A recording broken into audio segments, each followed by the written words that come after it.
present some of the results obtained during my PhD, and focusing now on the influence of papermaking additives in end sheets containing nanocellulose.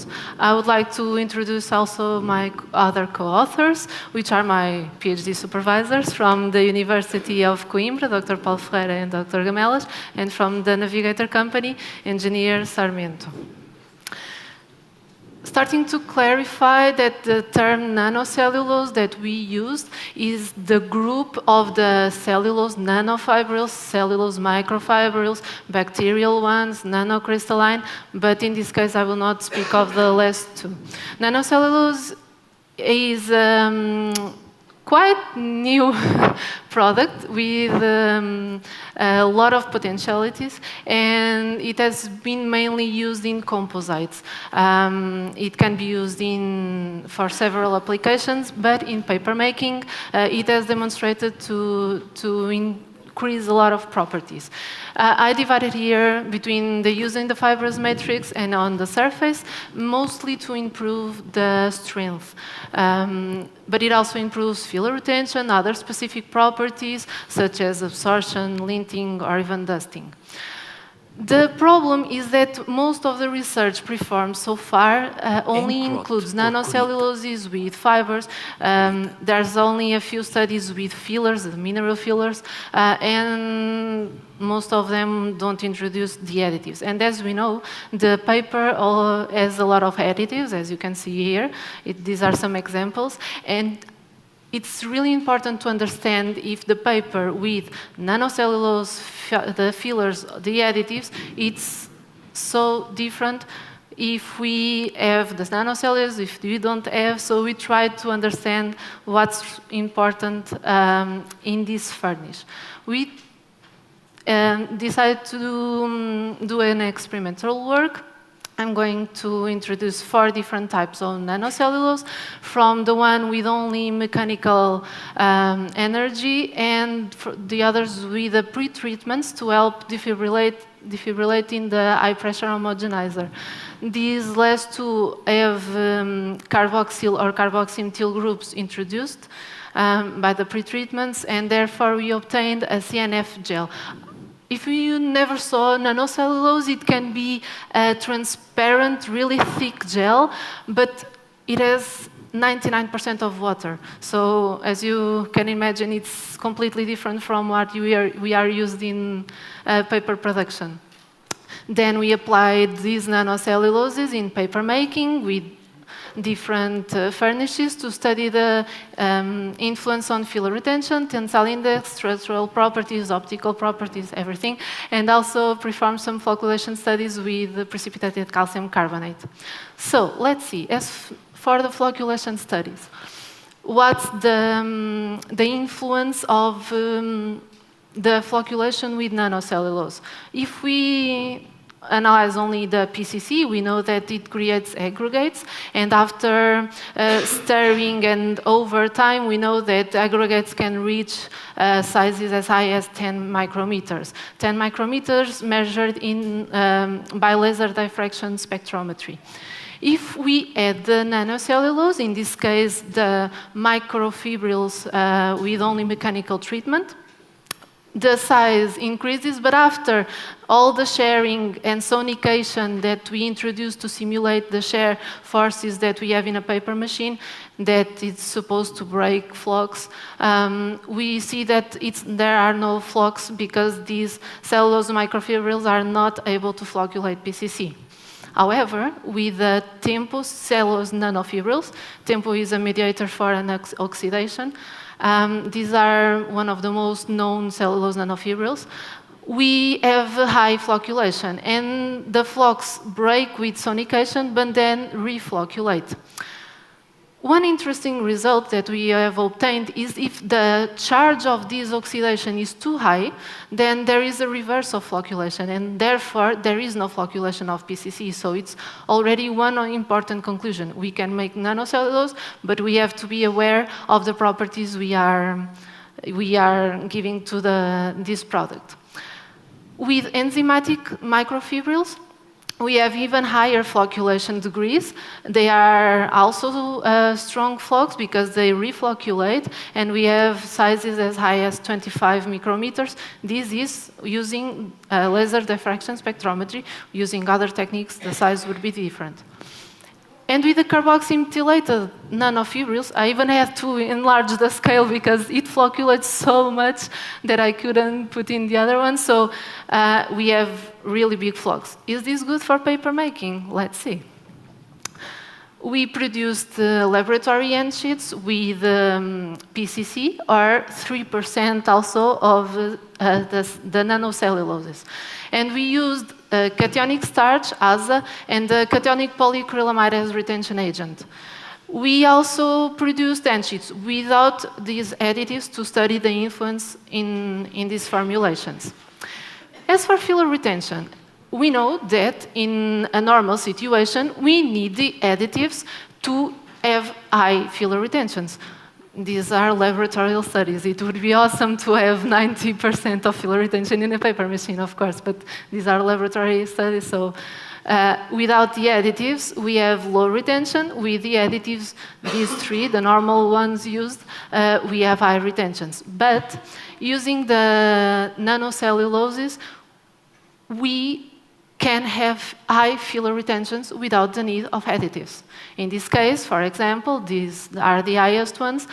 We almost have the same of the reference without CNF, but without the use of additives. If we explore this even deeply, the influence of each additive separately, we have a lot of results, so I'm trying to simplify, and I will show only the highest ones. This red line is the reference one without CNF and with all the additives. And as you can see, with a proper choice of the additives to use in the formulations and of the nanocellulose also to use, we can have higher filler retentions. And in this case, for example, we didn't have to use the cationic polyacrylamide. So this is already, I think, a good result. Advancing to the strength results, as we know, the higher filler content harms the mechanical resistance. Higher filler contents, lower resistance. So we created a factor to compare with the reference without CNF, and meaning that values higher to 1, it's better than the reference. Lower to 1, it's worse. So the tensile index. The case that I presented with the highest retention, that is the enzymatic microfibrils, we have this case that without using the polyacrylamide, we have an increase of almost 1% in filler content and a huge increase of the tensile index. So we can, in fact, say that we need to choose properly the additives to use with the nanocellulose. And this is mostly visible in this case. These are the functionalized, the tempo, and the carboxymethylated nanofibrils that have carboxyl or carboxymethyl groups that are anionic. And as you can see, if we make sheets with all the additives and these nanofibrils, it's not good for paper. The resistance comes down. However, if we don't use any additive, these nanofibrils can increase the strength in paper making. So I would try to explain a bit or try to make an hypothesis of what is happening. If we have cationic additives and highly negative nanofibrils, they are making bundles, and therefore the nanofibrils are not available to make the proper connections during PCC flocculation and connection to the fiber. And that's why, in some cases, we don't need additives, and we have the flocks, and the nanofibrils are substituting these additives in the bonding to the fiber. In other cases, we still need the additives, and in other cases, like the one with high charge of carboxyl, the one with the CNF tempo, it can't even flocculate, so it doesn't help in retention or in resistance. So not only the dry tensile, but also the wet web tensile index was improved. And for example, for 50% moisture, we have an increase of 80% between the reference without nanofibrils and with the additives. It's supposed to be the one that we produced now in the mill, to the end sheets produced with CNF and without any kind of additives. Now the drawbacks. The air resistance is negatively affected. As you can see, the air resistance is really high, much higher than the reference, but the mechanical nanofibrils or the enzymatic nanofibrils, the one in green, doesn't affect so much the drainability. But if we can increase the filler content, if we have higher strength, which means that we can decrease the refining degree of the pulp, or we can use less content of long fiber, I think we can somehow surpass this drainability problem. The roughness is a bit smaller than the reference one, and the bulk is also smaller due to the much more closed end sheet.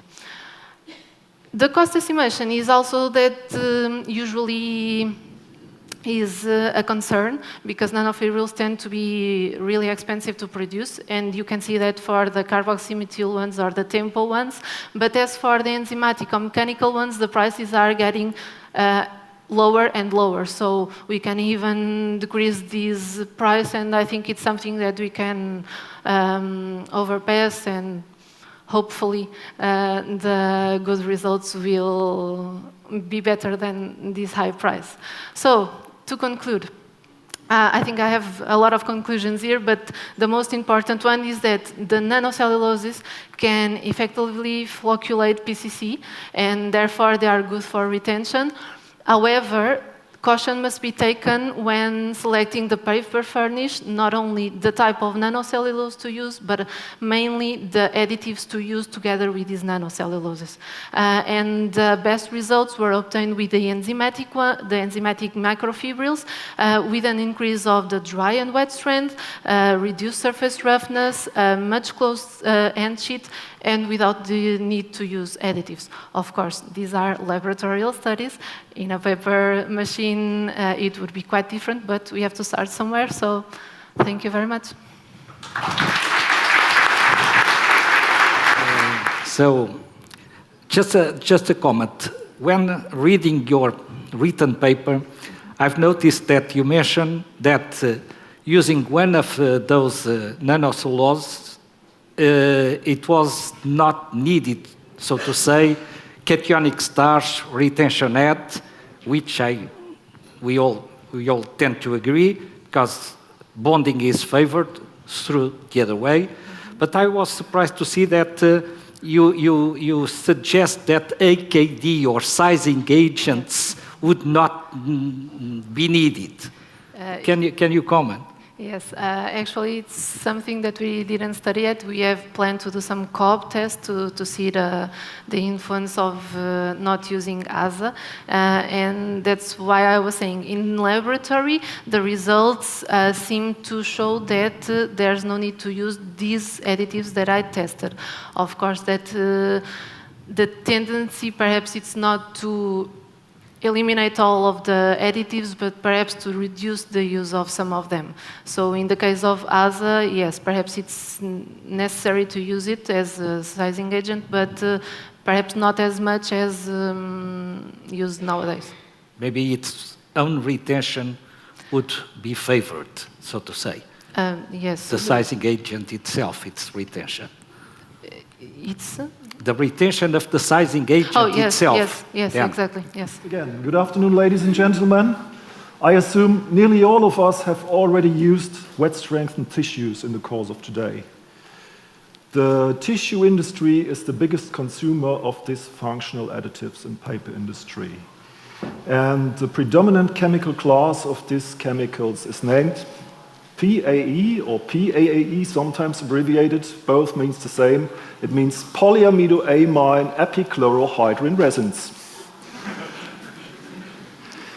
So within our presentation, we deal a little bit with the chemistry, we deal a little bit with the mode of action, with the formation of the mentioned and probably known hazardous byproducts named DCP and MCPD. And we will discuss the properties of different resin generations from the background of the regulatory situation and the changes which will come soon. So let's start with the chemistry. In principle, the manufacture of PAE resin is a two-step synthesis. At first, a precondensate is generated by polymerizing a dicarboxylic acid, most of the time it's adipic acid, with DTAR, a multifunctional diethylene 3-amine. You see 3 amine functions here. And in the end, you yield the precondensate known as the polyamidoamine. In step 2, this backbone polyamidoamine is alkylated with epichlorohydrin and forms different intermediates. In first step, after the addition of the epi is finished, we yield aminochlorohydrin, abbreviated as ACH. In next step, this reaction mixture is heated up to around 65 degrees, and the formation of this high active acididinium group, ACE, is going to start. We call this step also the ring closure reaction. By doing so, by heating up the mixture, also some cross-linking reactions inside the resin are started, and this is a desired conversion of the molecules, which leads to a desired increase of molecular weight. Once the targeted viscosity level is reached, the reaction is stopped by cooling down of around 30 degrees and adding acid to the mixture. So that's it, full stop. We have generated our wet strength resin. As mentioned, this ACE group is responsible for this high reactivity because it's carrying a high cationic charge, and due to the ring tension is highly reactive. Once we add the wet strength resin to the paper stock system, some cross-linking reactions take place as well. We have mainly two models which we think are responsible for wet strengthening the paper. First, the acididinium reacts with other wet strength molecules. This is the so-called homo cross-linking. Later on, some mechanical entanglement is going to take place with this. And the main function is coming from the co-cross-linking, where the acididinium group is forming covalent bonds with the carboxylic groups of the cellulose. This is going to happen here. Unfortunately, the synthesis also knows some byproducts which are hazardous. At first, it's the 1,3-dichloro-2-propanol, known as DCP, and we have 3-chlorodiol, monochloropropanodiol 1,2, abbreviated as MCPD. The formation of these byproducts cannot be controlled entirely during synthesis. You can reduce it to a certain level by adjusting the process parameters, but once you want to decrease to a certain desired level, you have to implement post-treatment or in-process technologies. Nowadays, for the so-called Generation 2 products, the most common method is an in-process alkali treatment, which enables the producer to reduce the total level to around 500 ppm in the final resin. When you want to go down to the so-called third generation means a total level of around 25 ppm and below. Post-treatment technologies like membrane filtration or ion exchange have to be applied. Here you see in this chart some, I would say, historical milestones from where we came and where we are today. The drivers from first to second generation were, first of all, worker safety concerns. Also, the AOX level in wastewater needed to be reduced. and due to the labeling of the chemicals, it is desired to keep the DCP below 1000 ppm or the MCPD below 3000. Otherwise, you have to label them with the A350, respectively the A360 phrase, which nobody really likes. The ECH is also classified as carcinogen, but up-to-date resins nowadays do not contain ECH in the commercial product. Let's talk a little bit about the regulatory framework. These chloropropanols, first of all, have been regulated in foodstuffs because vegetable oils and fats contain this kind of stuff, mainly 3-MCPD. So in the beginning of the mid-90s of last millennium, there were also concerns about the potential migration of DCP and MCPD to the food chain coming from paper and board. The German Federal Risk Assessment Institute, abbreviated as BFR, followed up the situation and consequently limits for the aqueous extract of different papers have been set in the year 2001. Later on, these recommendations have been adopted on European level, once for tissue papers in the EC policy statement and also in the ZP guideline for materials, paper and board materials coming into contact with food. What does that mean in the end? Producers who need to comply with the regulatory framework in Europe have to follow up these BFR recommendations, full stop. The exposure and the measuring of the aqueous concentrations are reflecting the real exposure here. We have different sample sizes and we have different extraction methods. So coffee filter is, the extract is built at hot temperature, it's around 80 degrees, whereas normal food packaging papers or kitchen towel, the extract is built in cold water of 20 degrees. What is worth to be mentioned is you see the different sample size of the kitchen towel compared to the other grades. This means that a higher level of DCP and MCPD is tolerable in kitchen towel nowadays, which is why most consumer tissue products are manufactured with the so-called Generation 2 resins nowadays, still. But the DCP and MCPD content of the resin does not allow to justify the final DCP-MCPD content in the paper. Why? DCP-MCPD is not retaining very well onto the fiber, so we have to consider other process-related parameters, as it's, of course, the closure of the system, how many wet strength agent needs to be added. Are there any other DCP-MCPD containing additives in tissue? Most of the time a fixative, like a polyamine is added. These products also contain DCP and MCPD. And if there are high amounts of recycled broad, especially when they are highly wet strengthened, this could also impact the total level in the aqueous extract. Yeah, therefore it is highly recommended to justify the DCP and MCPD by paper testing.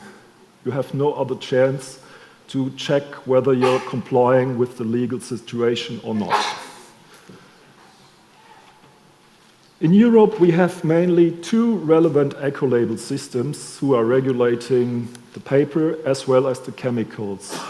As far as wet strength agents are concerned, we are talking about the EU eco-label for tissue paper, as well as the Nordic Swan labeling system. And as you mentioned, Mr. Chairman, take a look to this date.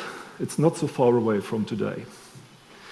Nowadays, to comply with these eco-label systems, a wet strength agent may contain a total of 0.7% of a combined level of ECH, DCP, and MCPD related to 100% resin. But some changes are coming along. From 1st of January on, this value will be half. So, what does that mean when we take a look to, I would say, usually available commercial products? Today, we have this situation.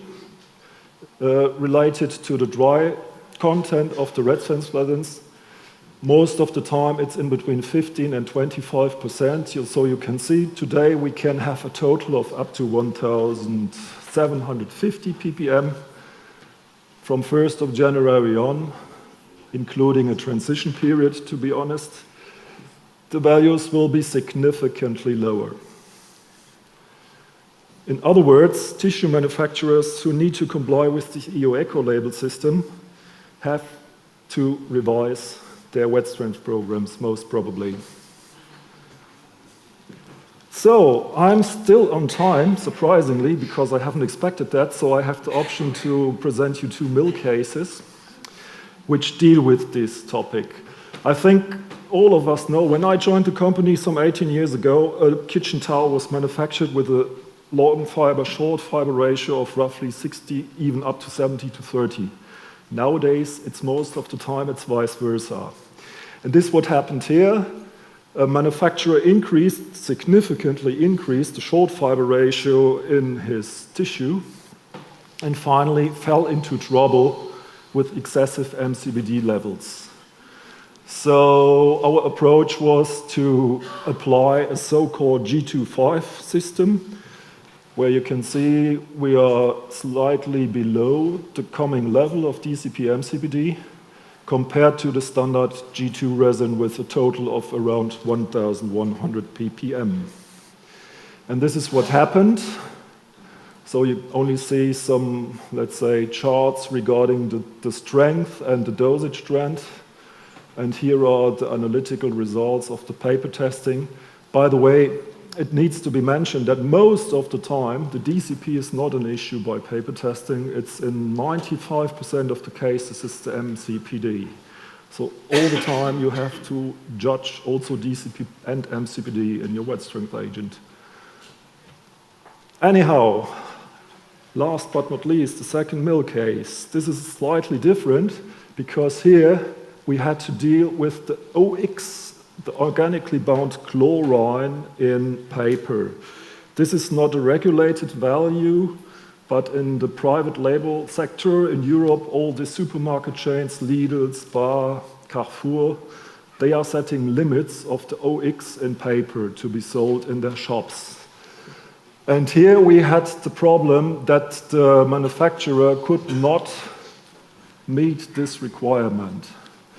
Again, I made an approach of a reduced program of a G25 system, which roughly had 15% dry solids, a total of only 250 ppm DCP MCPD, and 650 ppm of AOX. The recent system was also a G2.5 system with a very low DCP MCPD level, but a relatively high AOX level. All in all, we could achieve the level of below 30 milligrams per kilogram, and moreover, we earned some savings by keeping the dosage levels on a similar level compared to the 20% resin. Here you see the dosage, and here you see the paper testing of OX and MCPD. This should be our deadline here. 3, 2, 1. So, we did it. Any questions left? Maybe not. Because I know it's a very dry topic, but the message is for those who need to comply with the eco-label system, check your chemistry. Any questions? Thank you very much. Obviously not.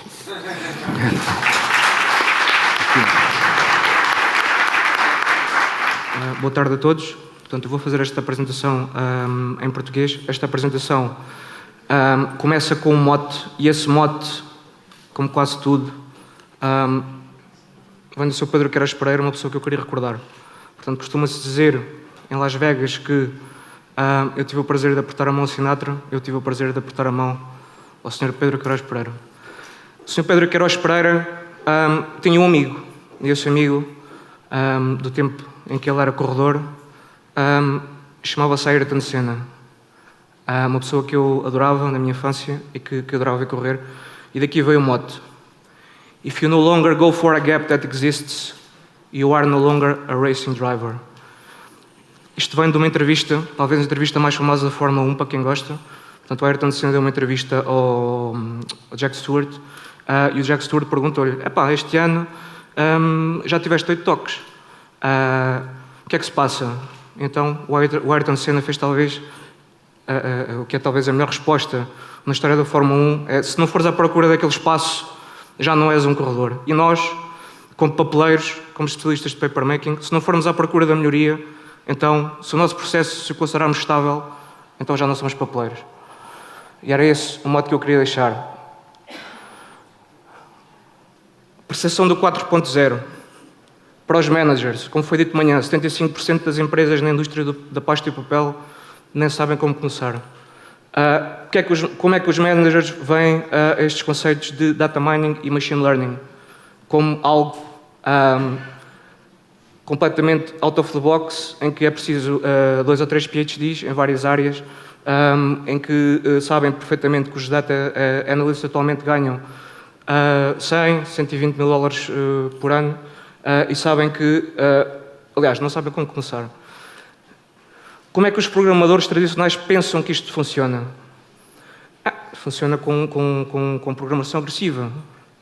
Na realidade, não. Existem, de facto, os conceitos de machine learning que pretendem imitar as sinapses dos nossos neurónios, e esses conceitos são altamente diferenciais, ou seja, são cascatas de equações diferenciais que eu não faço ideia como é que isso se faz, apenas sei tirar off the shelf e correr. Mas, de facto, existem algoritmos de machine learning que basicamente são ifs. E é basicamente isso que é vendido hoje em dia no mercado, são ifs. Isto não desvaloriza esse trabalho, porque ter 100 mil, 200 mil, 300 mil ifs exige poder computacional e exige uma boa estrutura de dados. Quem negocia em ações sabem o que é o FOMO, Fear of Missing Out. Fear of Missing Out. As junções PNP, ou NPN, nos transistores, são as junções chamada ciência dos semicondutores, que são altamente complicadas. Ninguém percebe muito bem como é que isto funciona, a não ser quem o desenvolve, mas não vamos deixar de desenvolver a nossa eletrónica por não saber, porque temos modelos transistores. É isto que de facto é o machine learning, são modelos. São modelos que podemos ir buscar off the shelf e basicamente temos que os saber ligar. A análise 4.0 é difícil de entender, mas pode ser até fácil de implementar. É esse o apelo que eu aqui trago, é que de facto nós nas nossas fábricas podemos fazê-lo já com os datasets que nós temos nas nossas bases de dados. Todos os minutos nós coletamos milhares de pontos que descrevem o nosso processo. Mas, entretanto, existe uma dificuldade. E a dificuldade que existe é que, apesar de nós termos os dados, apesar de ser possível processá-los, seja dentro das empresas ou como um serviço, isto é preciso ter skill. E a skill do analista é uma skill muito própria, que eu vou falar mais à frente.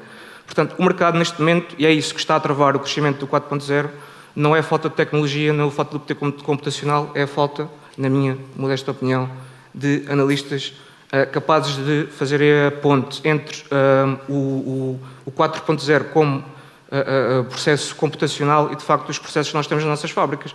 Porque se tivermos um background em química, se tivermos um background em mecânica, somos químicos ou mecânicos. Se tivermos um background em automação, somos de automação. Portanto, existe aqui uma fronteira que é preciso quebrar.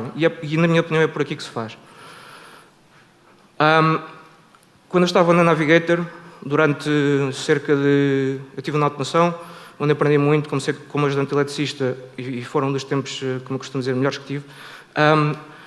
Entretanto, depois fui para o processo e que toda a gente falava disto, 4.0, eu não entendia o que era também, tal como alguns dos nossos gestores, e então o que é que eu decidi fazer? Decidi fazê-lo. Decidi desenvolver esta coisa do data mining e do machine learning no sítio onde as coisas acontecem. As coisas acontecem no chão de fábrica. Portanto, este é o modelo que eu desenvolvi e que eu seguia rigorosamente, até há um mês atrás, quando deixei a Navigator Company. Portanto, é preciso lidar bem com as bases de dados, é preciso saber de bases de dados, é preciso saber introduzir as tags, para o PC neste caso, É preciso ser a pessoa que faz a análise, tenha a gestão das tags. Se nós vamos ter outra pessoa pelo meio, se queremos resolver o assunto naquele dia, não vai ser possível, porque depois a pessoa tem outras coisas para fazer. Existe o pré-processamento, que basicamente é tirar tudo aquilo que são avarias de instrumentos, tirar os zeros, quando está a 100%, as paragens, as quebras, muitas das vezes quando queremos analisar coisas que não se podem analisar durante as quebras, e a partir daí temos o que eu chamo de stable features, que são, portanto, as nossas variáveis são estáveis.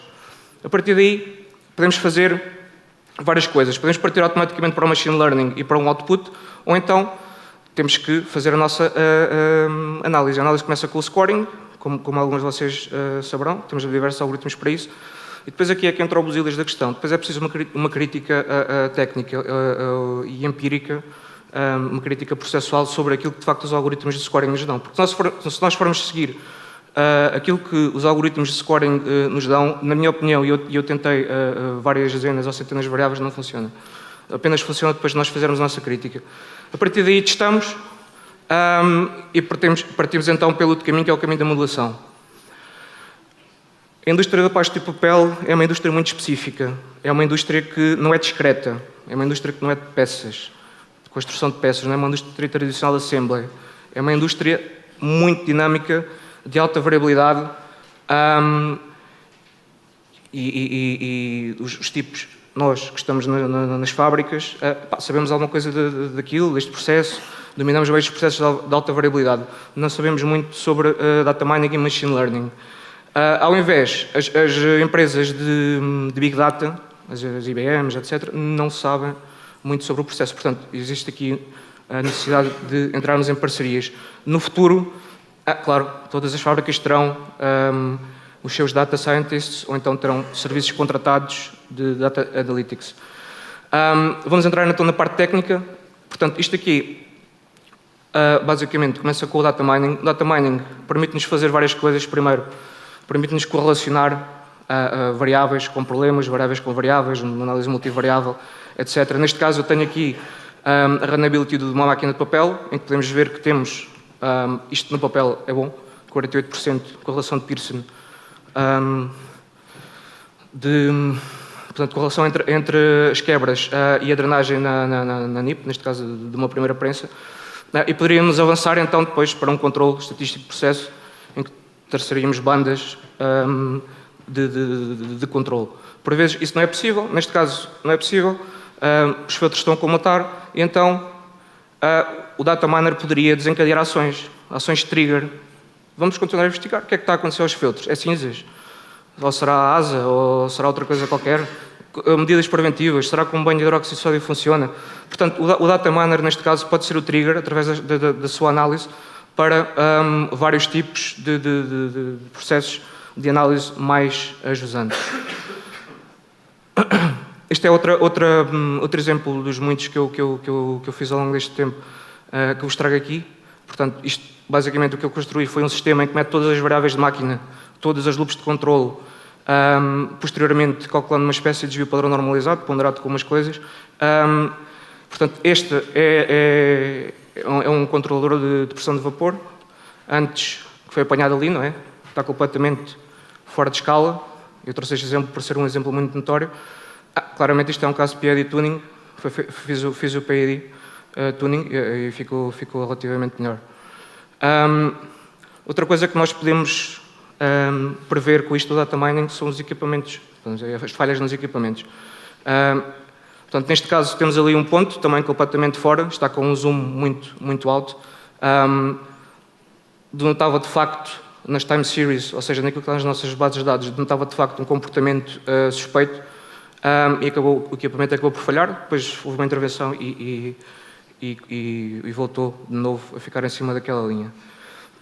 Vamos agora para a parte de machine learning. O machine learning, como eu disse, parece complicado, mas não é, porque isto no fundo são blocos. É ligar blocos.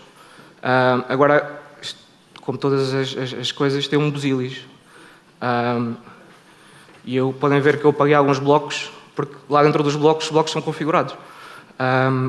De facto, o segredo disto, basicamente, está em esticar fios, ligar blocos, configurá-los e saber muito bem as cascatas. Saber muito bem que primeiro preciso de fazer uma análise daquilo que mais correlaciona com aquilo que eu quero analisar, teste, posso usar vários tipos de algoritmos, então depois tenho o meu output, que são as minhas predictions, e depois posso continuar a aprender e a desenvolver esses outputs. Trago 2 exemplos muito simples. Chopper, portanto o sensor de Chopper variou, foi-se buscar o passado desse sensor e foi feito muito rapidamente um sensor de Chopper virtual, que ficou a correr e ficou a dar outputs para a sala de operação durante uns dias. Previsão do índice sulfureto, portanto, neste caso no processo da pasta. Este algoritmo usado aqui é um algoritmo, não é um algoritmo de machine learning, é um algoritmo destes dos ifs, que é regressível. Existem várias formas de fazer a seleção de variáveis para os nossos algoritmos. Podemos fazer uma clusterização, podemos fazer um ranking por vários algoritmos, correlações, RLIF, etc. Podemos usar o PCA, por exemplo, neste caso, é o caso do Chopper. As variáveis que ali estão explicam 80% da variabilidade do Chopper, não são causa, são consequência, mas permitem a construção de um sensor virtual. No caso das redes neuronais, as redes neuronais, que é aquilo que toda a gente fala atualmente, dão boas previsões. A simulação pode ser boa, aceita delays, como podemos ver aqui, tem retroação, etc. Difíceis de entender, são equações diferenciais, não é? São não regressivas, em quase 100% das vezes, e não são sempre as melhores para todos os cenários. Machine Learning é bom para casos, por exemplo, em que é preciso correlacionar os processos da pasta ou do papel, por exemplo, com qualidade. Portanto, são coisas que estão muito mais ajudando do nosso processo. Algoritmos simples para sorting de features, portanto, temos a correlação de Pearson, que toda a gente conhece. PCA, também a maioria das pessoas pensa que conhecem, de composição vetorial. RLIF é um algoritmo russo que está a ficar muito famoso e é completamente off-the-shelf. Depois temos Machine Learning. Isto é Machine Learning. É um algoritmo muito conhecido dos vizinhos. Não é? Por exemplo, se eu tiver aqui, se eu traçar um raio de 3 metros, se quiser adivinhar o meu sexo, sou uma mulher. Porque no raio de 3 metros tenho mais mulheres do que homens. Se eu traçar um raio de... É o problema, às vezes falha, não é? Se fosse perfeito. Se eu traçar, se for à procura dos meus vizinhos, se quiser adivinhar o meu sexo, vou traçar um raio de 5 metros. Qual é o meu sexo? Sou homem, acertei. Qual é que é o drawback? Poder computacional. Portanto, quanto mais nós estendermos o raio para apanhar a maior quantidade de vizinhos possíveis no nosso processo, claro que eu estou a falar aqui no espaço vetorial da R ao cubo, não é? Mas no nosso processo é R elevado a N. Não é? Portanto, o poder computacional é enorme. Depois temos outro algoritmo muito simples, que também são ifs, que são as florestas. Portanto, se eu quiser adivinhar, por exemplo, surgiu-me agora esta, se eu quiser adivinhar se temos mais homens ou mulheres na sala, o que é que são as árvores? Primeira fila, homens. Segunda fila, homens. Terceira fila, homens. Vamos por aí, esta falha. Temos duas senhoras e um senhor, portanto, esta fila aqui será mulher. No fim, chegamos lá ao fundo, fazemos uma votação, escolhemos o número ímpar, não é? Portanto, para não dar empate, e vamos votar. Esta fila vota homens, esta vota homens, esta vota homens, esta vota mulheres. A maioria das pessoas que estão nesta sala são homens. Qual é que é o problema? Quanto maior for a extensão dos ramos, maior o poder computacional. Portanto, o máximo que eu consegui no meu modesto computador foi 1 milhão de ramos. Portanto, os tipos que estudam isto a fundo conseguem fazer 1000 milhões de ramos em processos complicados. Em gente de conclusão, eu deixo esta frase: improve, adapt e overcome. Nós temos dados, tudo isto foi feito sem investimento, nós temos as bases de dados, estamos a guardar estes dados e eu fiz algumas brincadeiras para tentar evoluir. Algumas resultaram, outras não. É assim mesmo. O Data Analytics pode melhorar muito. Até as próprias decisões de gestão. Daqui podem vir, por vezes, informação que pode confrontar coisas mais sensoriais ou mais empíricas que por vezes acontecem e que nos podem tomar melhores decisões. Pode aumentar o tempo de vida dos equipamentos e claro que o tuning do processo vai nos levar, com certeza, a um melhor yield e a uma redução de custos. Como eu vos mostrei, há algoritmos muito simples, como o dos vizinhos e o das árvores. Isto é machine learning, nós podemos prever o futuro com isto, podemos continuar a prevê-lo. O nosso processo é dinâmico, mas os nossos vizinhos, por exemplo, aquilo mais ou menos não falha muito. E se acontecer de novo, adicionamos e criamos uma nova situação. No futuro, se acontecer, já temos lá um vizinho que nos vai dizer.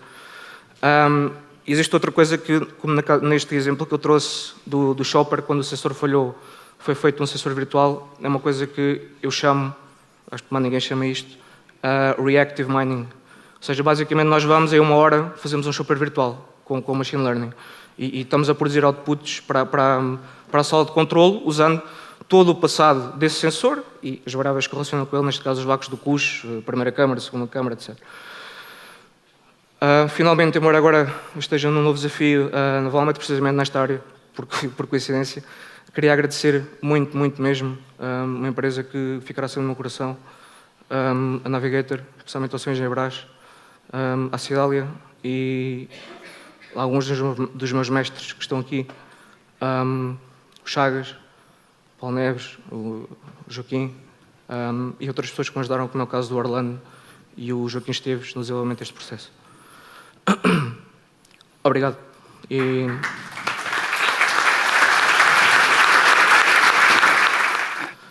Quem conhece o pai reconhece alguma herança genética no Rui.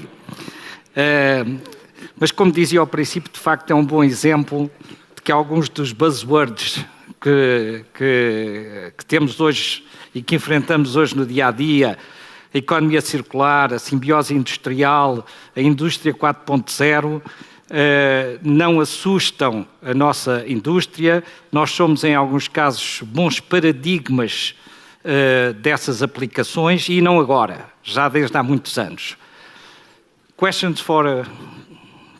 Perguntas para o Rui Belfo. Está ali o Ricardo. Olá, Rui. Gostei muito da apresentação, parabéns. O meu nome é Ricardo Jorge. E nesta coisa da indústria 4.0, quando se fala nisto, fala-se em quick wins. E a pergunta para ti é a seguinte: sendo o processo da pasta e do papel tão diferentes, quais destas duas áreas de produção é que tu achas que os ganhos podem ser mais visíveis no imediato? Quick wins é muito fácil. Perdão. Quick wins é muito fácil de responder. Quick wins é PID tuning. Portanto, PID tuning são quick wins e isso vem dos processos mais relacionados com o data mining. Portanto, é basicamente minerar desvios de controle, desvios das válvulas, stitch, quando as válvulas dão o solavanco, perdemos completamente o controle do processo. Portanto, PID tuning é, sem dúvida, na minha opinião, aquilo que dá quick wins.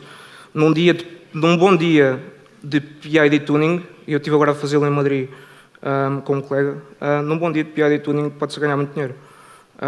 Se correr bem, pode-se ganhar mesmo muito dinheiro. E podem até aparecer coisas surpreendentes.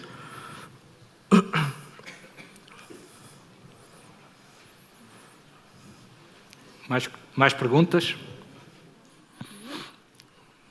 Bom, estamos a cumprir o horário. Se não há mais perguntas, creio que não.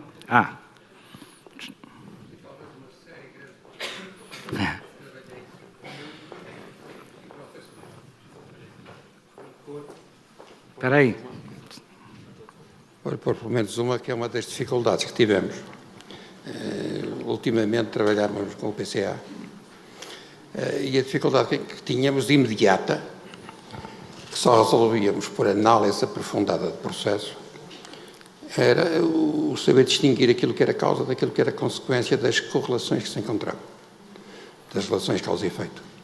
Vinha-lhe perguntar se este software permite ou dá pistas para distinguir aquilo que é causa daquilo que é consequência. É uma pergunta muito boa, porque de facto esse é o dilema. E de facto a interação entre o que é causa e o que é consequência não é detectável, que eu saiba até o momento. Eu vou só contar aqui uma pequena história. Portanto, eu não sou uma pessoa de muitas posses, e existe um software que é líder do mercado, que é mesmo muito bom. E então eu consegui uma licença desse software. Basicamente tenho uma licença desse software. Não o paguei. Basicamente mandei um e-mail e disse que queria ser revendedor. E então arranjei a licença. E com isso, a manipular esse software, eu acho que experimentei tudo o que havia naquele software, ou quase tudo, e de facto nisso não é possível. Daí eu falar insistentemente que este perfil é um perfil muito específico, porque precisa ter conhecimentos de automação, precisa ter conhecimentos de estatística, precisa ter conhecimentos de eletricidade, precisa ter conhecimentos de mecânica, e precisa de fazer a crítica àquilo que de facto é causa e consequência e eliminar. Por exemplo, no caso do shopper virtual, interessa-me as consequências, interessa-me o vácuo no CUS, interessa-me o vácuo das ULA Boxes, interessam-me essas variáveis, interessam-me as consequências para ver de facto o que é que está a acontecer com o sensor offline. No caso de controle de simulação, se eu quiser simular um capa, se eu quiser simular um sulfurete, etc., interessa-me a outra vertente. Ou seja, quais é que são as causas para depois eu ir poder manipular e ter um bom yield de sulfurete, um bom yield no cabo. Será por aí? Sua resposta. Atrevo-me a outra questão. Há cerca de 20 anos, ou talvez um pouco mais, desenvolvemos software neste domínio para procurar encontrar as razões que justificavam os desvios processuais. Como sabe, há padrões e há desvios. E precisávamos conhecer as causas para atuar. E o software permitia identificar várias classes. A primeira é causas processuais. Se há variáveis processuais que condicionam o resultado e se elas próprias têm desvio, então isso explica o desvio da variável objetivo. A outra era um problema de métodos de análise ou de medida e desvio nos métodos de análise ou de medida. A outra, que também era o time lag das decisões de correção. E tipicamente era frequente os chefes de serviço corrigirem ao fim de semana, 2 anos depois, um desvio que já vinha notado e, portanto, identificar o time lag. E, finalmente, eram os erros do sistema global que tínhamos instalado para monitorar e controlar. E lhe perguntar se este sistema permite identificar e classificar causas neste tipo de sistemática ou noutro que seja, digamos, o elemento cenário que decida a ação corretora. Os efeitos de causa e consequência ou a detecção de efeitos de causa e consequência não é propriamente uma coisa muito 4.0. Isso existe desde os anos, talvez anos 30, ou menos, com algumas novas fórmulas estatísticas. E a mais conhecida existe desde o século XIX ou XVIII, que de facto é o modelo correlacional, em que nós vamos buscar o R ao quadrado. Mas isso dá-nos pouco. Existem, para a detecção dos efeitos cruzados, várias técnicas, entre elas a análise multivariável, e outra técnica que existe, e há bocado eu estive a vê-lo ali a funcionar muito bem num expositor, é o FFT. Ou seja, nós estamos sempre a ver na frequência, no tempo. Estamos sempre a ver no tempo. Tendências no tempo. Porquê é que não passamos para a frequência, como fazem os tipos das vibrações? E aí apanhamos na frequência. Portanto, se tem esta frequência, se aparecer uma perturbação no vapor numa máquina de papel e se o tipo da turbina mandar lá uma martelada, vamos apanhar na frequência. Vai aparecer uma perturbação. Isto é uma metáfora. Mas, de facto, a frequência permite-nos fazer este tipo de análise. E é muito usado, por exemplo, nós tínhamos na Navigator o sistema Sensodec, que é muito conhecido.